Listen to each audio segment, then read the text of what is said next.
The investigation into the disappearance of a Chula Vista mother takes another step forward as police use a search warrant to haul away a Jeep from Maya Millette's home. So this is the home of both Larry and Maya Millette. Maya, as you just said, disappeared 6 months ago. So police just a few hours ago left this home. We do know they did take a couple things. They had a search warrant for today. We have visuals of a car that they did tow away. It looks like a black Jeep. Friends and neighbors tell us that that was Maya's car. So we know that with this warrant, they were able to take this Jeep with them today. They also did have an evidence van parked in the driveway at one point. We're not sure if they loaded anything else into that, but right now we know a black Jeep was taken. Chula Vista police have told us that today the goal is to obtain additional evidence and clues to her current whereabouts. And they have been doing periodic searches, interviews, serving different warrants. Every month they update us on those searches. So as of yesterday, that update included interviews with 68 individuals. They say they have served 50 different search warrants at different locations, including this home, cars, phones, technology, social media. So this is the third search warrant that has been served here at this home in Chula Vista. And now at one point today, police did come outside. We were here, cameras were rolling as police exited the home. They were wrapping up their search warrant just a few hours to go. Now Larry's father, who we're told lives at this home as well, he came out with police and he had a little bit of an exchange with the people who were outside, people part of the Find Maya search team. She's missing. Now is abandonment, okay? She abandoned the family. Oh, hell no. You never abandoned your family. Oh, don't even give me that. I know her. She would have never done this. Just heard there Larry's father saying that Maya has abandoned the family. That did upset the people out here. They were really each exchanging different words with each other. People asked why he had not participated in any of the searches. I did go and speak to Benito later one-on-one, and I asked him if he had anything else he wanted to add aside from that exchange with everybody. And he said his message right now is God knows what happened. So once again, though, this search out here is the third time that Chula Vista police have come to this home here looking for information. We know they took that black Jeep today, and Larry did also mention that they did take some phones. He was saying he wasn't able to call anyone today, so it sounds like some phones, maybe technology, were taken as well. As I said, Chula Vista police are updating everybody every month, so we do hope to get more information soon about what possibly was taken here today and any updates on this investigation. When did you first notice that May was missing? Saturday morning. Okay. And tell me... Her parents came by. Mm-hmm. Just tell me, kind of walk me through like the last time you saw her and what was going on. Thursday night, you know, like we got into a kind of an argument. And, you know, we've been having, you know, like problems, you know, for about a year. Kind of like been up and down and stuff like that, but after that, you know, I give her space. So just tell me, so you got... No, but on Friday, I could still hear her, but I didn't physically see her when I got home. But that's like normal too, because we, you know, we have lots of bedrooms, it's a two-story house, and, you know, we kind of like, well, I give her space. So, but that's why every time someone says Thursday, yes, it's physically, you know, or, you know, visually see her, but for me, it's Friday night. You know, I can hear her, like, wrestling around, making dinner for herself in another bedroom, and I'm sleeping with the kids in another bedroom. Okay. So, upstairs and she's downstairs kind of deal, like, kind of like a roommate thing. It's kind of like giving each other space. Well, sure. I don't need the space. She always wants the space. Got it. Yes, okay. I left her with my two girls because they, you know, they do their homeschool, and then I just had my son with me. So when I came back, she was still there on Friday. We can hear her downstairs, you know, like after I'm done giving the kids baths and feeding them and everything. And on Saturday morning, when her parents came by, her door was locked. I found the keys to the bedroom, and I opened it, and she was already gone. So maybe she went to a morning sunrise hike, you know, because she didn't go jeeping because that's one of her other hobbies, the Jeep group. And she would have taken that. So assumed maybe one of her friends picked her up, and they went hiking or wine tasting. She likes to go wine tasting in Temecula. That's her other thing, or brunch early morning. Yeah. After that, like at night, we're okay. She hasn't come home yet, which is sometimes okay. She'd go out maybe for drinks or something. She usually doesn't drink a lot, but recently she's been, doing that. The latest she would be home like 2:30 or 3:30 in the morning. After that, that's kind of like out of the ordinary. Sure. So my sister-in-law was recommending, hey, maybe we should call the cops now. I was like, well, I'll give her some time. But we initially got to the police report. They're like, hey, you got to check the hospitals first. So this is like around 12 o'clock at night. And it's like, okay, they start checking the hospitals. 12:30, they finally filed the police report. And I was like, well, maybe give her some time, because I'd call like at 4:30 because, give her some time if it's really, really out of the ordinary. So after that, they started the investigation. Well, 3 cops came. I let them search the house. They looked all the houses, all the cars, and then we just been waiting. And then I got the NCIS called me, and then he was able to search the house and everything. My in-laws have been here the whole time. They start doing the neighbors, the cameras and everything, trying to figure out if when she left. Like they can see it, but they can't really because it was nighttime kind of deal. We're just basically trying everything and anything, trying to find her. Well, Larry, just tell me, how worried are you, and what do you think happened? Where do you think she is? Before I wasn't really worried. I was kind of like worried, but I wasn't like totally worried until the birthday. I was thinking, okay, maybe like she's just blowing off steam, just like doing what she told me before, where she wants everyone to leave her alone. Because before I used to get her family involved, like, hey, she's not coming home, and then why'd you call my family? I just want everyone to leave me the thing alone. But I was like, okay, this time I think she stepped up her game. Like she's blocking everyone. But now that she missed our daughter's birthday, and like with all this pressure with the media and everything, there's something keeping her from contacting us. So my sister-in-law is, I don't really try to think about that stuff because it's like mind-numbing, but I'm trying to stay positive. But, when people are telling me, hey, maybe she got into an accident while she's hiking, and she can't get her phone, I'm like, well, her phone would be right next to her, Like she wears fabletics, so it would be in her pocket. So worst case scenario, I don't know what's keeping her from, contacting anyone, but this pressure should be enough pressure to say, hey, you guys, I'm okay.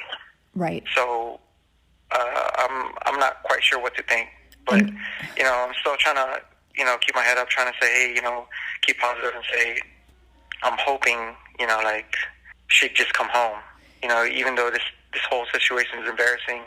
I don't know what to think, but the longer it's going, the more like surreal it gets, because what they say is like the first 48, 72 hours is the most critical. I've seen enough movies and documentaries about this kind of stuff. So, like the worst case scenario is basically something's happened like very terrible. You know what I mean? Right. So, right. I mean, how worried are you? Do you think there's still a chance that she could voluntarily have left and she just needs time? How worried are you? That's what I'm hoping for. And this is like really whoa, come on, why did you have to do this, the whole thing? But I'm really worried and shaken. But again, like most of the time, it's just numbing, like surreal kind of deal. I'm just worried about her, and trying to keep things normal with the kids, because I know they don't show it, but it's really affecting them. So when she didn't surface for your daughter's birthday, that was really unlike her. That was the pinnacle. Yeah, that was like a gut-wrenching feeling, and you break down a little bit. It's like, well, she would never, not even say, hey, honey, happy birthday, kind of deal. So. And and your 11-year-old's old enough. Has she asked? Like, are they asking? Yeah, she's asking, but she's kind of like me, keep yourself in the shell. Don't really want to, open up.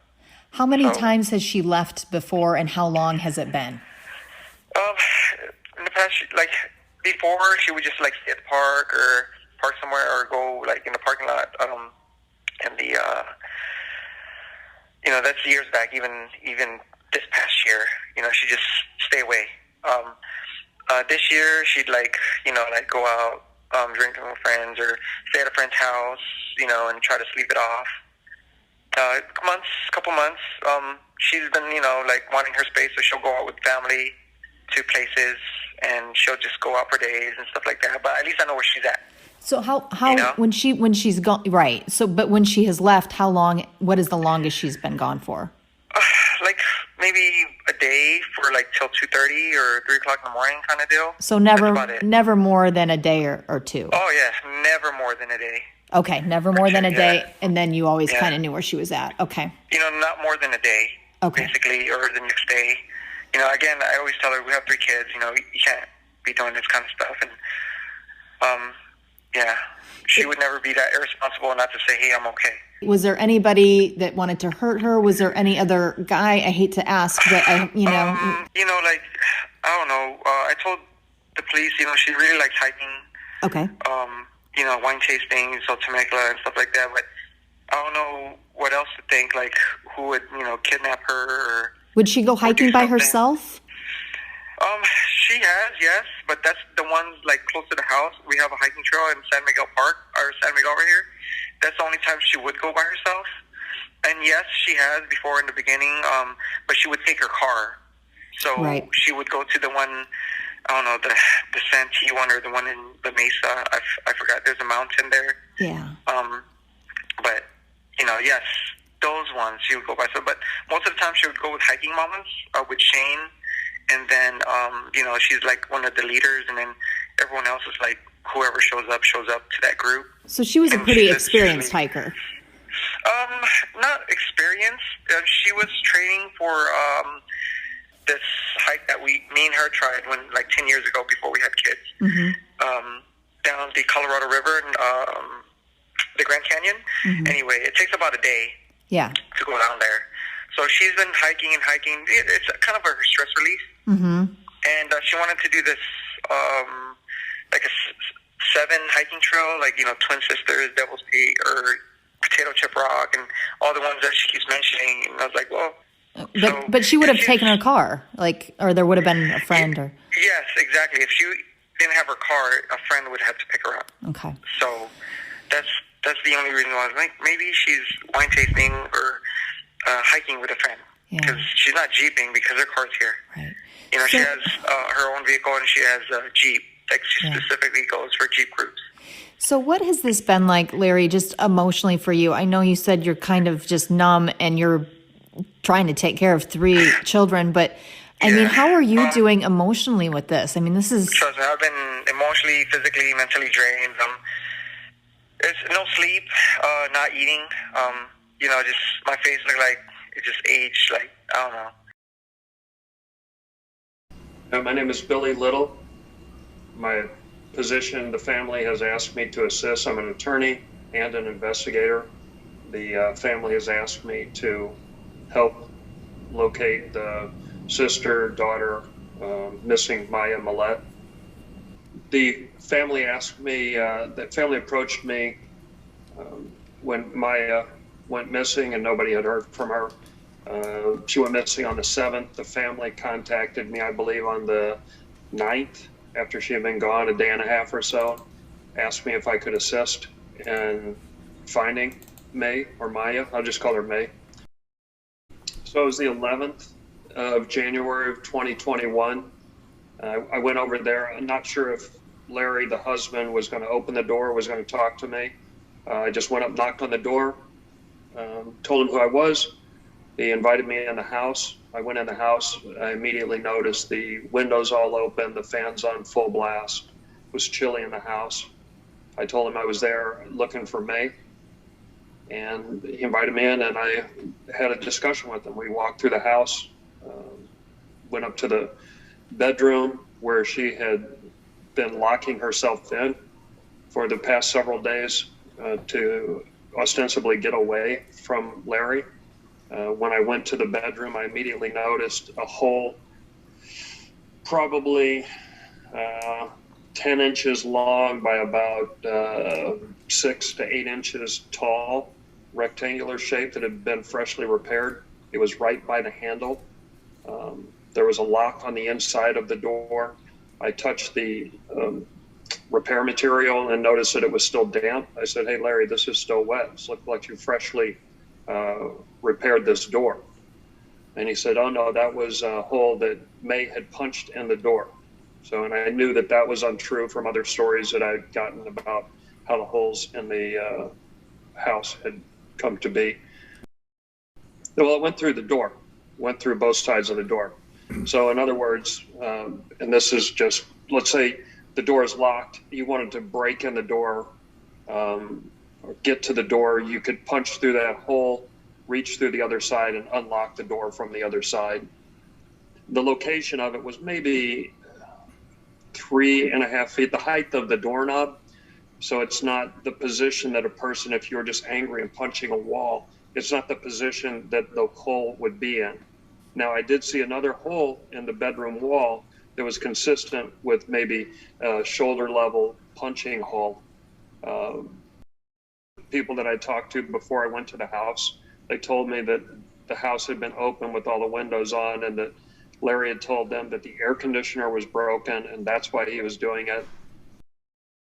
I was mostly at that point seeing if I could smell anything, if I could smell any bleach or smell the smell of a dead body.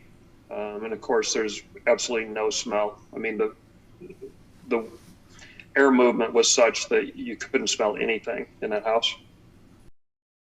Again, I had been informed by other witnesses that I spoke to that there was an allegation that there was a freezer that had been taken out of the garage.